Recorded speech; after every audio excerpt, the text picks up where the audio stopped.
Hello বন্ধুরা, আপনাদের স্বাগত জানাই বাংলা মেডিসিন রিভিউ ইউটিউব চ্যানেলে। তো আজকের মেডিসিন রিভিউয়ে এমন একটি মেডিসিন সম্পর্কে আলোচনা করব যেটা সচরাচর আমরা যে কোনো কাউন্টার থেকে নিজেরাই কিনে খেয়ে থাকি, অর্থাৎ সেলফ মেডিকেশন করে থাকি। তো আজকে আপনাদের জানাবো এর সঠিক ব্যবহার সম্পর্কে, সঠিক ডোজ সম্পর্কে, কী কী সাবধানতা অবলম্বন করে ট্যাবলেটটি খেতে হবে, তাছাড়া কোন কোন ব্যক্তিদের ক্ষেত্রে ট্যাবলেটটি সম্পূর্ণ নিষিদ্ধ। তাছাড়া আমরা যে সেলফ মেডিকেশন করছি এর ফলে দেখা যাচ্ছে কিছু ভয়ঙ্কর সাইড এফেক্ট, সেই সাইড এফেক্ট সম্পর্কেও বিস্তারিত আলোচনা করব। তো তার আগে আপনি যদি আমার চ্যানেলে নতুন হয়ে থাকেন, আর নতুন হওয়াটাই স্বাভাবিক, কারণ আমিও নতুন ইউটিউবে ভিডিও বানাতে শুরু করেছি। তো আপনাদের সাপোর্ট ভীষণ ভীষণ প্রয়োজন। প্লিজ চ্যানেলটিকে সাবস্ক্রাইব করে দেবেন এবং সম্পূর্ণ ভিডিওটি স্কিপ না করে দেখতে থাকুন। তো আজকের যে আলোচ্য বিষয় যে ট্যাবলেটটিকে নিয়ে, সেটি হলো পি কোম্পানির M-Force ট্যাবলেট সম্পর্কে। তো এই যে M-Force ট্যাবলেটটি যে মূল উপাদান সেটি হলো সিলডেনাফিল সাইট্রেট। আর এই সিলডেনাফিল সাইট্রেট আমাদের সেক্সুয়াল ডিসঅর্ডারের ক্ষেত্রে ব্যবহার করা হয়ে থাকে, অর্থাৎ ব্যবহার করে থাকি। সেক্সুয়াল ডিসঅর্ডারগুলি কী কী? যেমন হচ্ছে প্রিম্যাচিওর ইজাকুলেশন, অর্থাৎ শীঘ্র পতন। যেসব ব্যক্তিদের অতি তাড়াতাড়ি সিমেন পাস হয়ে যায়, অর্থাৎ যৌন মিলনের সময় অতি তাড়াতাড়ি বীর্য পড়ে যায়, সেই সব ব্যক্তিদের ক্ষেত্রে এই ট্যাবলেটটি ব্যবহার করা হয়ে থাকে বা সেসব ব্যক্তিদের দেওয়া হয়ে থাকে।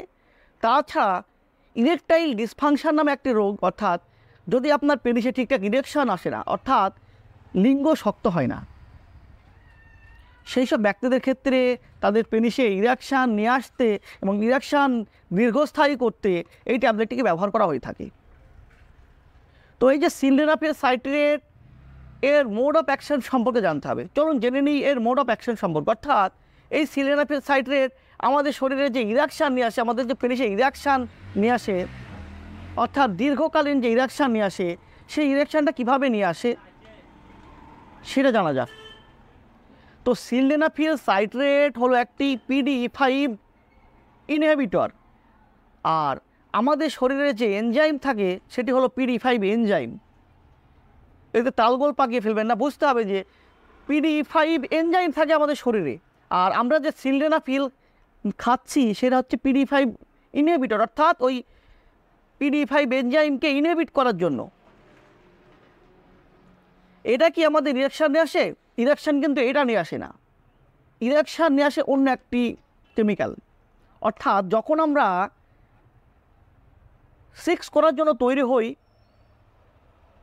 তখন আমাদের শরীরে একটি কেমিক্যাল উৎপন্ন হয়, অর্থাৎ আমাদের শরীরে একটি কেমিক্যাল উৎপন্ন করে, যেটি হচ্ছে নাইট্রিক অক্সাইড। অর্থাৎ নাইট্রিক অক্সাইড নামে একটি কেমিক্যাল উৎপন্ন করে আমাদের শরীর। ওই নাইট্রিক অক্সাইড আবার আরেকটি কেমিক্যাল উৎপন্ন করে, যেটার নাম হচ্ছে CGMP, অর্থাৎ সাইক্লিক GMP। এই সাইক্লিক GMP আমাদের পেনিসের ইরেকশান নিয়ে আসার কাজ করে। অর্থাৎ আমাদের পেনাইল টিস্যু, যে আমাদের পেনিস যে টিস্যু দিয়ে তৈরি, সেই পেনাইল টিস্যুকে শক্তিশালী ও মজবুত করে তোলে। এই যে CGMP আমাদের পেনিসের রক্তনালীগুলিকে প্রসারিত করে তার মধ্যে রক্ত সঞ্চালন বৃদ্ধি ঘটিয়ে ইরেকশান নিয়ে আসে।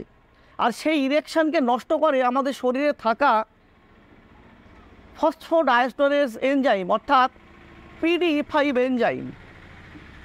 তাহলে যদি আমরা মনে করি যে আমাদের ইরেকশানকে দীর্ঘস্থায়ী করব, সেক্ষেত্রে তাহলে আমাদেরকে ওই যে এনজাইম, সেই এনজাইমকে আটকাতে হবে।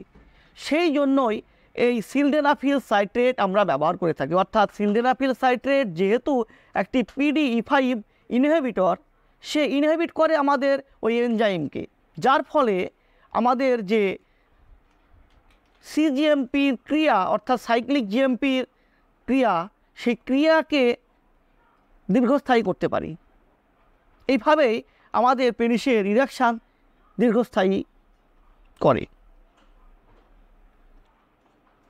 তো এ ছিল সিলডেনাফিল সাইট্রেটের মোড অফ অ্যাকশন, অর্থাৎ এইভাবে আমাদের শরীরে সিলডেনাফিল সাইট্রেট কাজ করে। তো চলুন জেনে নিই এর সাইড এফেক্ট সম্পর্কে। যেহেতু এই ট্যাবলেটটিতে ব্যবহারে কোনো বাধা নিষেধ নেই, যে যার ইচ্ছা মতো আমরা যে কোনো কাউন্টার থেকে কিনে নিজেরা সেলফ মেডিকেশন করে থাকি। তাছাড়া উচ্চ মাত্রাতেই এই ট্যাবলেটটির ব্যবহার শুরু করে থাকি, সেই ক্ষেত্রে দেখা যায় কিছু ভয়ঙ্কর সাইড ইফেক্টের। তো সাইড ইফেক্টগুলিকে আমরা দুই ভাগে ভাগ করব। এক হচ্ছে কমন সাইড ইফেক্ট, আরেকটি হচ্ছে ডেঞ্জারাস সাইড ইফেক্ট। তো কমন সাইড ইফেক্টের মধ্যে পড়ছে যেমন হচ্ছে মাথা যন্ত্রণা, বমি বমি ভাব, বমি, কোমরে ব্যথা করা, সারা শরীরে ব্যথা করা প্রভৃতি। তো তাছাড়া যেটা ডেঞ্জারাস সাইড ইফেক্টের মধ্যে পড়ছে সেগুলি হচ্ছে প্রায়াপিজম।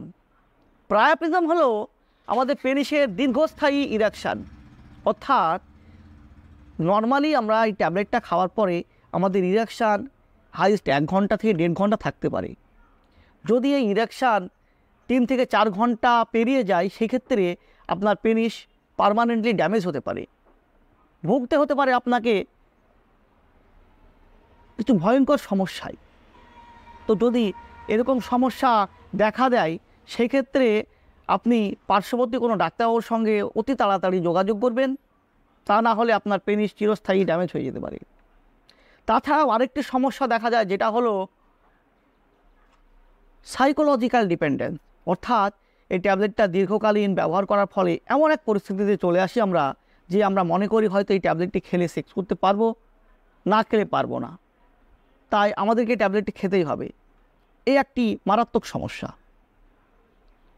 এরপরে কি হয়, যখন আমরা 50 পাওয়ারের একটি ট্যাবলেট ব্যবহার করছি দীর্ঘদিন ব্যবহার করার ফলে এমন একটা সময় আসে যে এই 50 পাওয়ারের ট্যাবলেটটি কাজ করে না।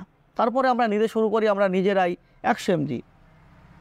100 mg যখন কাজ করবে না তখন নিতে শুরু করব 200 mg। এইভাবেই এইসব ভয়ঙ্কর সাইড ইফেক্টগুলি দেখা দেয়। তো বন্ধুরা, এইসব ট্যাবলেট নিজেরা সেলফ মেডিকেশন না করে ডাক্তারবাবুর পরামর্শ নিয়ে গ্রহণ করবেন, ডাক্তারবাবুর পরামর্শে সেবন করবেন, যার ফলে এইসব সমস্যায় আপনাকে পড়তে হবে না। আপনার যে সমস্যাগুলি দেখা দিচ্ছে সেই সব সমস্যা সম্পর্কে ডাক্তারবাবুকে জানান। ডাক্তারবাবু সঠিক রোগ নির্ণয় করে আপনাকে সঠিক মেডিসিন সেবন করতে দেবেন, আর ডাক্তারবাবুর পরামর্শে সেই সব মেডিসিন সেবন করবেন, যার ফলে আপনার সেক্সুয়াল ডিসঅর্ডার পার্মানেন্টলি ঠিক হয়ে যাবে। এটা কিন্তু পার্মানেন্টলি ইরেকটাইল ডিসফাংশন বা প্রিম্যাচুর ইজাকুলেশনকে ঠিক করে না।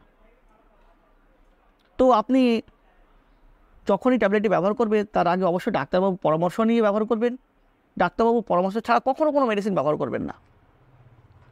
তো কোন কোন পেশেন্টদের ক্ষেত্রে এই ট্যাবলেটটি দেওয়া যাবে না? এক হচ্ছে উচ্চ রক্তচাপের পেশেন্টদের এই ট্যাবলেটটি ব্যবহার করা যাবে না, অর্থাৎ যাদের হাই প্রেশারের পেশেন্টদের ট্যাবলেটটি ব্যবহার করা যাবে না।